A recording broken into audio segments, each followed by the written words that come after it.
Domestic ক্রিকেটের যে প্রশ্নবিদ্ধ আম্পায়ারিং বা আরো যেসব ইস্যু আসছে, ইভেন ফিক্সিং ইস্যু পর্যন্ত, সেই পাতানো খেলা, এসব নতুন কিছু নয়, কিন্তু এইগুলো দূর করা যায় না কেন? আমাদের ডোমেস্টিক ক্রিকেট কতটা হার্মফুল?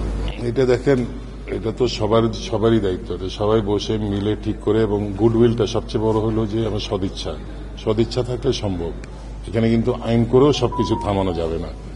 তো এটা যতদিন পর্যন্ত আমরা সবাই মিলে এই কনসেনসাসে না যেতে পারছি যে এইসব জিনিস আমরা করব, এইসব জিনিস আমরা করব না, বা এইসব জিনিস আমাদের বিরুদ্ধে যাতে অ্যালিগেশন কেউ না করতে পারে।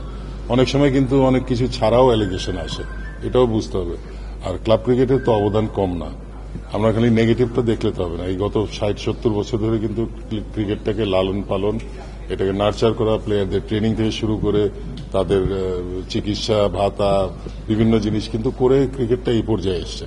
তার মধ্যে কিছু হয়তো ফাঁকফোকর থাকতে পারে, কিন্তু উই শুড নট ব্লেম পুরা ক্লাব সেট আপ যে তাদের জন্য ক্রিকেট ক্ষতিগ্রস্ত হচ্ছে। আমাদের কিছু ইন্ডিভিজুয়াল অ্যাকশনের জন্য, ইন্ডিভিজুয়াল ক্লাবের অ্যাকশনের জন্য অনেক সময় এক একটা ইমেজ সৃষ্টি হয়।